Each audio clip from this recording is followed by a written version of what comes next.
નમસ્કાર વિદ્યાર્થી મિત્રો, હું જસાણી સર આપ સર્વેનું જસાણી એજ્યુકેશનમાં હાર્દિક સ્વાગત કરું છું. આજે આપણે ધોરણ 10 વિષય વિજ્ઞાન કહેતા સાયન્સ એન્ડ ટેકનોલોજી, જેમાં કેમેસ્ટ્રીનો વિભાગમાં ચેપ્ટર 1 રાસાયણિક પ્રક્રિયાઓ અને સમીકરણો, જેની અંદર આપણે પહેલો જે લેક્ચર હતો એ લેક્ચરની અંદર આપણે આ ચેપ્ટરનું બોર્ડનું વેઇટેજ કેવું છે, વિભાગ એ, વિભાગ બી, વિભાગ સી અને વિભાગ ડીમાં કેવી રીતે પ્રશ્ન પૂછી શકે અને પ્રસ્તાવનાના જે કંઈ મુદ્દા છે એ આપણે ફર્સ્ટ લેક્ચરની અંદર જોયા. એ પ્રસ્તાવનામાંથી પણ 2 અથવા તો 3 માર્કનો પ્રશ્ન કેવી રીતે પૂછી શકે એ પણ આપણે સારી રીતે સમજીએ. આજે આપણે આ જ ચેપ્ટરનો બીજો જે ટોપિક છે કે ભાઈ સમીકરણ એટલે શું, તો એકદમ ઈઝી પ્રશ્ન છે, 2 અથવા તો 3 માર્કમાં આ પ્રશ્ન પૂછી શકે. તો અહીંયા આપણે એવી રીતે આખું નોટ બનાવવામાં આવે છે કે આ કન્ડિશનથી જો તમે ક્વેશ્ચનનો આન્સર આપો તો એમાં એક પણ માર્ક કપાવવાની શક્યતા નથી. તમે બહુ ઈઝીથી યાદ રાખી શકો છો. કોઈ જગ્યાએ એમાં તમારા શબ્દો પણ ચાલી શકે. તો આપણે જોઈએ ટોપિક જે છે એ 1.1 કહેતા રાસાયણિક સમીકરણ. પહેલા લેક્ચરની અંદર આપણે રોજિંદા જીવનની અંદર ઘણી બધી પ્રક્રિયાઓ જોઈ કે ઉનાળાની સિઝનની અંદર જો એ દૂધ વાતાવરણની અંદર બહાર રહે તો એમ કહેવાય કે એનું દહીં બની જાય, કહેતા એ બગડી જાય છે, કહેતા એમાં રાસાયણિક પ્રક્રિયા થઈ. બીજું આવું ક્યાંય ઉદાહરણ જોયું કે ભાઈ જે કઈ ધાતુ છે, લોખંડ, એ જો ભેજયુક્ત વાતાવરણની અંદર આવે તો એમ કહેવાય કે એમાં કાટ લાગે છે, તો પણ આ રાસાયણિક પ્રક્રિયા થઈ. મેગ્નેશિયમની પટ્ટી એ ઓક્સિજન કહેતા એને સળગાવવામાં આવે તો મેગ્નેશિયમ ઓક્સાઇડ જો થઈ જાય, રાખ બની જાય, એ પણ પ્રવૃત્તિ આપણે જોઈએ. હવે પ્રશ્ન અહીંયા જે પૂછાવાનો છે કે રાસાયણિક સમીકરણ એટલે શું, સમજાવો. રાસાયણિક સમીકરણ એટલે શું સમજાવો. તો કે આપણે પ્રવૃત્તિ 1 જે લીધી છે એમાં મેગ્નેશિયમની પટ્ટી લીધી છે, એટલે મેં મેગ્નેશિયમ વત્તા એને સળગાવ્યું એટલે ઓક્સિજનની હાજરી એટલે ઓક્સિજન, આ 2 પદાર્થ ભેગા થયા, બરોબર, અને મેગ્નેશિયમ ઓક્સાઇડ બન્યું. એનો મતલબ એ હતો કે આ પ્રક્રિયામાં આ 2 પદાર્થે ભાગ લીધો છે, તો એમાંથી જે કાંઈ મળ્યું એ મેગ્નેશિયમ ઓક્સાઇડ છે. તો આ જે 2 પદાર્થ છે જે પ્રક્રિયામાં ભાગ લે એને પ્રક્રિયક કહેવામાં આવે છે. પ્રક્રિયકમાં એક અથવા તો એકથી વધારે પદાર્થો ભેગા થાય અને સામે આપણને નવો પદાર્થ મળે છે, કહેતા ઉત્પન્ન થાય છે, કહેતા નિર્માણ થાય છે, તો એ જે છે એને નિપજ કહેવામાં આવે છે. અહીંયા મેગ્નેશિયમ વત્તા ઓક્સિજન, એમાંથી આપણને બન્યું છે મેગ્નેશિયમ ઓક્સાઇડ. અહીંયા Mg વત્તા O2, એમાંથી બની ગયું MgO. અહીંયા આગળ 2 મૂક્યું છે, એ આગળ આપણે સમજાવવાના છે. તો રાસાયણિક સમીકરણ આપણે આ લખી લીધા પછી આપણે પ્રક્રિયક એટલે શું, નિપજ એટલે શું, એની વિગત આપણે આપી કે રાસાયણિક પ્રક્રિયામાં ભાગ લેતા જે કઈ પદાર્થ છે, 1 હોય, 2 હોય, 3 હોય, જે કઈ હોય, એ હંમેશા એને પ્રક્રિયક કહેવામાં આવે છે. આમાંથી જે ઉત્પન્ન થાય છે એ બધાને શું કહેવામાં આવે છે, નિપજ કહેવામાં આવે છે. આને જમણી બાજુ બતાવવામાં આવે અને ડાબી બાજુ બતાવવામાં આવે છે. હવે બીજું, નિપજમાં જે હાજર રહેલા તત્વોનું કુલ દળ, અહીંયા આપણને જે કઈ પદાર્થ મળ્યો એનું કુલ દળ, અને પ્રક્રિયકોમાં હાજર રહેલા તત્વોનું કુલ દળ, અહીંયા 2 પદાર્થ છે તો 2 પદાર્થનું કુલ દળ એ નિપજનું જે કુલ દળ છે ની બરાબરી કરતું હોય છે. એટલે અહીં લખ્યું નિપજમાં હાજર રહેલા તત્વોનું કુલ દળ એ પ્રક્રિયકોમાં હાજર રહેલા તત્વોના કુલ દળ જેટલું હોય છે. ત્રીજું, પ્રક્રિયકો અને નિપજની અંદર વાયુરૂપ, પ્રવાહી, જલીય અને ઘન અવસ્થાઓ હોય છે. 3 અવસ્થા જોઈ, બરોબર, કે વાયુ હોય, કે પ્રવાહી હોય ને કાંઈ ઘન અવસ્થા હોય છે.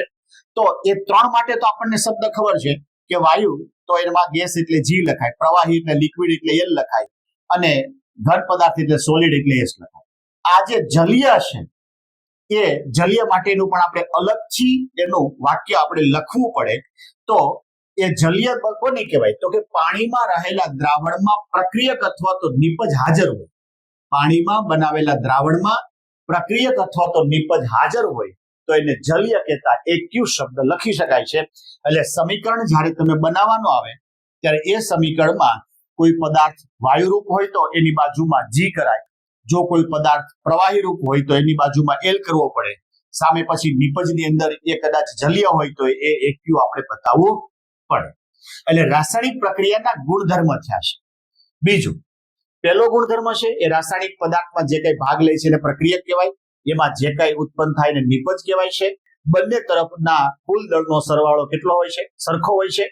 કે કેતા એ જે દળ છે એ દળ નાશ નથી પામતું, ઉત્પન્ન નથી થતું.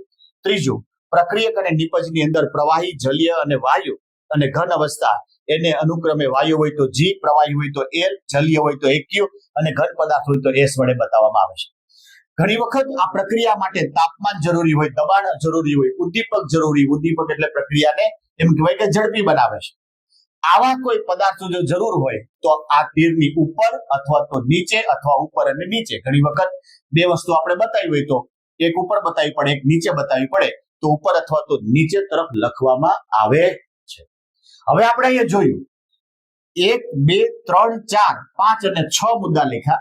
એની સાથોસાથ 2 માર્કમાં પૂછે તો આ 6 મુદ્દા જરૂરી છે. ઘણી વખત દળ સંચય 3 માર્કમાં તમારે લખવું પડે અથવા તો 1 માર્કમાં દળ સંચયનો નિયમ તમારે આપવો પડે. તો કે રાસાયણિક પ્રક્રિયામાં દળનું સર્જન નથી થતું અથવા તો વિનાશ પણ નથી થતો. આપણે જોયું જેટલું પ્રક્રિયકોનું દળ છે એટલું જ નિપજનું દળ હોય છે, કે નાશય નથી થતો અને ઉત્પન્ન નથી થતો. બીજું, આ રાસાયણિક પ્રક્રિયા સંતુલિત છે કે નહીં એ આપણને કેમ ખબર પડે?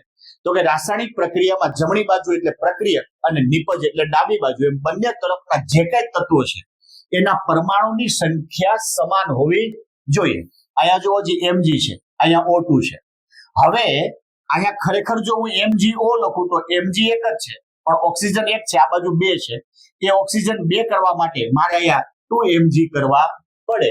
તો અહીંયા પણ આપણે 2Mg લખવા પડે. અહીંયા પણ આપણે 2Mg લખવા પડે. એ જ્યારે સમીકરણ આપણે સંતુલિત કરીએ ત્યારે જો આવી રીતની સંખ્યા સમાન હોય તો એને સંતુલિત રાસાયણિક પ્રક્રિયા કહેવાય. અને આ જે પદ્ધતિ છે એ પદ્ધતિને હીટ એન્ડ ટ્રાયલ પદ્ધતિ પણ કહેવામાં આવે છે. ફરીથી જોઈએ, રાસાયણિક સમીકરણ એટલે શું સમજાવો? તો કે રાસાયણિક સમીકરણની અંદર પહેલા સમીકરણ લખવાનું છે કે મેગ્નેશિયમ વત્તા ઓક્સિજન, એમાંથી બેનો મેગ્નેશિયમ ઓક્સાઇડ. પ્રક્રિયામાં જે ભાગ લે એ પદાર્થને પ્રક્રિયક કહેવાય. એમાં જે ઉત્પન્ન થાય એને નિપજ કહેવામાં આવે છે. બંને બાજુના જે દળ છે એ સમાન હોય છે. પ્રક્રિયકનું કુલ દળ અને નિપજનું કુલ દળ એ સમાન હોય છે. આ સમીકરણની અંદર જો કોઈ પદાર્થ વાયુરૂપ હોય, પ્રવાહી હોય, જલીય હોય અથવા તો ઘન અવસ્થા હોય તો એના અનુક્રમનો એની જે સંજ્ઞા છે G, L, AQ અને S એના વડે બતાવવામાં આવે છે. જલીય શબ્દ માટે આપણે અલગ લખવાનું કે પાણીમાં બનાવેલા દ્રાવણમાં પ્રક્રિયક અથવા તો નિપજ હાજર હોય તો એને એમ કહેવાય કે જલીય શબ્દ લખવામાં આવે છે. અને પ્રક્રિયા માટે તાપમાન, દબાણ અને ઉદ્દીપક આ વગેરેને બતાવવા માટે એ તીરની જે નિશાની છે એના ઉપર અથવા તો નીચે બતાવવું પડે. એટલું 2 માર્કમાં. આ 1 માર્કમાં અલગથી પૂછે અથવા તો 3 માર્કમાં પૂછે તો આ 2 અંદર એડ કરવું પડે. દળ સંચય એટલે રાસાયણિક પ્રક્રિયા દરમિયાન નથી કોઈ દળનું સર્જન થતું કે નથી વિનાશ થતો. સંતુલિત રાસાયણિક પ્રક્રિયા એટલે જમણી બાજુ જે કઈ છે પ્રક્રિયકો અને ડાબી બાજુ જે કઈ નિપજ છે એમાં જે કઈ તત્વો છે એ દરેકે દરેક તત્વોની પરમાણુની સંખ્યા સમાન જો થાય તો એને સંતુલિત રાસાયણિક પ્રક્રિયા કહેવાય. અને આ જે સંતુલિત કરવાની જે પદ્ધતિ છે એને હીટ એન્ડ ટ્રાયલ પદ્ધતિ કહેવામાં આવે છે. જોજે આમાં જ રાસાયણિક સમીકરણને સંતુલિત કરવું કહેતા હીટ એન્ડ ટ્રાયલ પદ્ધતિ. હવે આ ખાસ શીખવાનું છે. ઘણી વખત તમને સમીકરણ સંતુલિત કરો એવું પૂછે છે, એટલે આની ખાલી જે પદ્ધતિ છે આપણે યાદ રાખવાની છે. હવે મેં અહીંયા સમીકરણ લખ્યું છે કે ભાઈ Fe લોખંડ પ્લસ H2O ભેજયુક્ત, એમાંથી સમીકરણ બન્યું, નિપજ આપણી બની Fe3O4 પ્લસ H2. શીખવા માટે અહીંયા જે S, G, S અને G એ બતાવ્યું છે ન લખો તો ચાલે, પણ અહીંયા આપણે S એટલે સોલિડ, G એટલે અહીંયા પાણીની વરાળ એટલે ગેસના સ્વરૂપમાં થયું, અહીંયા પણ S અને અહીંયા G. આ બાજુ પ્રક્રિયક છે. હવે પ્રક્રિયક અને નિપજ એના જે કઈ દરેક તત્વો છે એની સંખ્યા સમાન થવી જોઈએ. હવે આપણે પદ્ધતિ જોઈએ. અહીંયા જો Fe તત્વનું જે પરમાણુ છે એની સંખ્યા કેટલી છે? 1 છે. હાઇડ્રોજનની સંખ્યા કેટલી છે? 2 છે. ઓક્સિજનની સંખ્યા કેટલી છે? 1 છે. હવે નિપજ બાજુ જુઓ તો Fe ની સંખ્યા કેટલી? 3 છે. અહીંયા જોવો 3 છે. હાઇડ્રોજનની સંખ્યા કેટલી છે? 2 છે. ઓક્સિજનની સંખ્યા કેટલી છે? 4 છે. એમાં જોવો બંને બાજુ હાઇડ્રોજન સરખા છે. બંને બાજુ હાઇડ્રોજન સરખા છે. અહીંયા Fe નું આ બાજુ 1 છે, આ બાજુ 3 છે. અહીંયા ઓક્સિજન આ બાજુ 1 છે તો આ બાજુ 4 છે. તો આને આપણે સંતુલિત કેવી રીતે કરવા એ આપણે જોવું પડે. અહીંયા જુઓ જી, હું આ Fe ની 3 ઘાત છે એને મારે સંતુલિત કરવા છે, તો હું અહીંયા 3Fe મૂકી શકું. 3Fe મૂકી શકું તો શું થાય? જુઓ જી, અહીંયા મેં દાખલા તરીકે ટ્રાય પૂરતી 3 મૂકી. જુઓ જી, 3Fe થઈ ગયા. અહીંયા જુઓ જી, ઓક્સિજનના 2 છે, અહીંયા પણ ઓક્સિજનના 2 છે, એટલે હાઇડ્રોજનના 2 છે, અહીંયા પણ હાઇડ્રોજનના 2 છે. આ બાજુ ઓક્સિજનના 4 છે. મારે ઓક્સિજનના 4 કરવા હોય તો અહીંયા આગળ 4 મૂકું. ઓક્સિજનના કેટલા મૂકું? 4 મૂકું. તો જુઓ જી, અહીંયા Fe ના કેટલા? 3 છે. હાઇડ્રોજન ઓક્સિજનના કેટલા? આ જે 4 છે બે માટેના લાગુ પડે. આ 4 હાઇડ્રોજનના છે ને ઓક્સિજનના છે, તો અહીંયા ઓક્સિજનના 4 થઈ ગયા, પણ હાઇડ્રોજન 4 દુ 8 છે. બરાબર? જ્યારે આ બાજુ હાઇડ્રોજન કેટલા થયા? 2. એટલે મારે 4 અહીંયા પણ મૂકવા પડે. હવે જુઓ જી, આ સંતુલિત થયું કે નહીં જોઈ લઈએ. અહીંયા જુઓ જી, Fe ના કેટલા છે? 3 છે. એટલે અહીંયા હું બતાવી દઉં, આ Fe માટેના કેટલા થઈ ગયા? 3 થઈ ગયા. આ બાજુ જુઓ જી, Fe માટેના 3 થઈ ગયા, તો કે આ ઓકે. આ બાજુ જુઓ જી, હાઇડ્રોજનના મેં અહીંયા 4 મૂક્યા છે, એટલે 4 દુ 8. અહીંયા હાઇડ્રોજનના કેટલા થઈ ગયા? 8. અહીંયા જુઓ જી, મેં 4 મૂક્યા, 4 દુ 8, એટલે અહીંયા પણ હાઇડ્રોજનના કેટલા થઈ ગયા? 8. એટલે આ સંતુલિત થઈ ગયું. ઓક્સિજનના અહીંયા કેટલા છે? 4. મેં અહીંયા ચોગડો મૂક્યો એટલે આ કેટલા થઈ ગયા? 4. અહીંયા તો ઓલરેડી ઓક્સિજનના 4 હતા જ, બરાબર છે. એટલે હવે આપણું સમીકરણ આવું બની ગયું કે 3Fe પ્લસ 4H2O, તો એમાંથી Fe3O4 પ્લસ 4H2, તો આ સમીકરણ સંતુલિત થયું છે. આવી રીતે તમને સમીકરણ સંતુલિત કરવાનું પૂછે. મેં પ્રેક્ટિસ માટે આવું ક્યાંક બતાવ્યું છે. જોજે, આપણે બીજી જે પ્રવૃત્તિ લીધી હતી ઝિંક, એની સલ્ફ્યુરિક એસિડ સાથે જો આપણે પ્રક્રિયા કરીએ તો એમ કહેવાય કે ZnCl2 પ્લસ H2 આવું બને છે. હવે અહીંયા જુઓ જી, આ બાજુ Zn ના કેટલા છે? 1. આ બાજુ Zn ના જુઓ જી, આ Zn 1 છે, તો અહીંયા પણ કેવા છે? Zn 1 છે. આ બાજુ Cl 1 છે, તો આ બાજુ Cl કેટલા છે? 2. આ બાજુ હાઇડ્રોજન 1 છે, તો આ બાજુ હાઇડ્રોજન કેટલા છે? 2. હવે આ ઝિંક એને આપણે બોલાવવાનું થતું નથી. અહીંયા હાઇડ્રોજનના 2 છે, અહીંયા હાઇડ્રોજન 1 છે, અહીંયા હાઇડ્રોજન 2 છે. જો મારે હાઇડ્રોજન 2 કરવા હોય તો અહીં 2 મૂકી દઉં. તો હવે આ જે 2 છે, હાઇડ્રોજનના 2 છે થયા અને Cl ના 2 થયા, તો અહીંયા હાઇડ્રોજનના 2 છે અને Cl ના 2 છે, તો આ સમીકરણ સંતુલિત થઈ. આવી રીતે તમારે પ્રેક્ટિસ કરવાની. અહીંયા જુઓ જી, મેગ્નેશિયમની પટ્ટી ઓક્સિજન કહેતા સળગાવો તો Mg વત્તા O2, તો એમાંથી બની ગયું MgO. હવે આ બાજુ Mg છે, અહીંયા Mg નો 1 છે, અહીંયા પણ Mg નો 1 છે, અહીંયા O2 ના 2 છે, તો આ બાજુ O2 ના 2 છે. હવે આ O2 ના 2 કરવા માટે હું અહીંયા બગડો કરું, 2 કરું, તો M2MgO થઈ ગયું. મેગ્નેશિયમ ઓક્સાઇડ ના 2 થઈ ગયા. તો આ બાજુ ઓક્સિજન 2, આ બાજુ ઓક્સિજન 2, પણ અહીંયા મેગ્નેશિયમ 2 થયા, તો મારે અહીંયા 2 મૂકવા પડે. બરોબર? આ રીતે સમીકરણ સંતુલિત થયું. અહીંયા 2Mg વત્તા O2, તો એમાંથી બની ગયું 2MgO. પછી કેલ્શિયમ ઓક્સાઇડ, બરોબર, એની અંદર આપણે પાણી નાખીએ તો ફોડેલો છું ન બને. અહીંયા જુઓ જી, કેલ્શિયમના 1, તો આ કેલ્શિયમના 1, ઓક્સિજનનો આ બાજુ 1 અને અહીંયા 1, એટલે ટોટલ ઓક્સિજન કેટલા થયા? 2. તો અહીંયા જુઓ જી, આ OS ટ્વાઇસ, આ જે 2 છે એ ઓક્સિજન ના ગણાય અને હાઇડ્રોજન ના ગણાય. અહીંયા હાઇડ્રોજનના કેટલા છે? બોલા, ઓક્સિજનના કેટલા છે? 2. આ બાજુ 1 અને 1, 2, આ બાજુ 2. અહીંયા હાઇડ્રોજનના જુઓ જી, H2 છે, તો આ હાઇડ્રોજનના અહીંયા પણ H2 થઈ ગયા. આવી રીતે તમારે હંમેશા સમીકરણ સંતુલિત કરી શકાય. એટલે 1 માર્કમાં અથવા તો 2 માર્કમાં અથવા તો 3 માર્કની અંદર સમીકરણ સંતુલિત કરો એવું પૂછી શકે. આવી રીતે લગભગ તમે 20 કે 25 સમીકરણ સંતુલિત કરો એટલે મારી દ્રષ્ટિએ આ મેથડ મગજમાં આવી જાય.